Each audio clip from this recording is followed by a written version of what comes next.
Have you ever had one of those experiences in life that changed everything?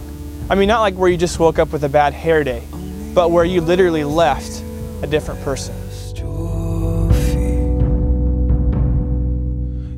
I can remember years ago, Hurricane Katrina came and struck the southern United States coast, and specifically New Orleans, and they had flooding and just mass chaos, people having to run from their homes, fleeing from their homes because they were underwater. And in 2008, I had the opportunity to go and help clean up these homes. And you'd be amazed, 3 years after this happened, homes are still in destruction. Homes are still left untouched. The clothes, the furniture, you name it, is still there. All that's living there now is rats and cockroaches. It's just nasty, just utter destruction. But as I think about that, it reminds me a lot of this house here behind me. It's a home that has experienced some sort of catastrophe, a family that has experienced some sort of catastrophe. And in the aftermath, they had to leave.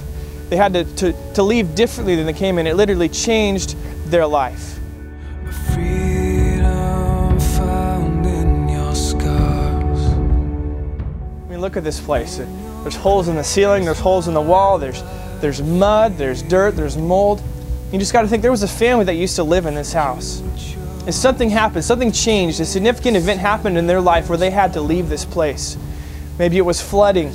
Maybe it was mold, maybe it was an earthquake, I don't know, but there was something that took place, and the aftermath was they had to leave. And we wonder, were there memories that they had to leave behind? Were there items that they couldn't take with them?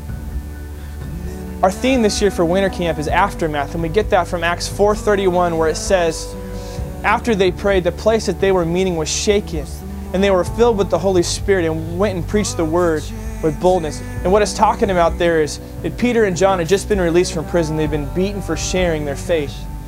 And they were told never to do it again, or we're going to take your life. Well, they didn't know what else to do but to pray, and they gathered with other believers, and it says they prayed passionately that God would come and intervene. And it said that God showed up, the Holy Spirit came and shook that place, shook it to the very foundation, and they were changed. And the aftermath was they left that place empowered by the Holy Spirit in boldness to go share their faith. Lifted out of the wreckage, I found hope in the earth. We're believing that this year at winter camp, that you're going to have an Acts 4:31 experience, where the presence of God, the Holy Spirit, is going to come and shake you, and you're going to leave a different person. Because the reality is, none of us are perfect. None of us have it together. We need God's power. We don't know how to reach our friends. We don't know how to reach our family. We don't know how to live for God. We need His power in our life. And the reality is we can't stay at camp, right? We have to come back, just like the people who lived in this home had to leave. They had to walk from this place, the aftermath. We're going to have to leave winter camp. And our prayer is that when you leave, you will leave a different person, that you will leave empowered by the Holy Spirit, and God is going to use you to reach your family and your friends for Him.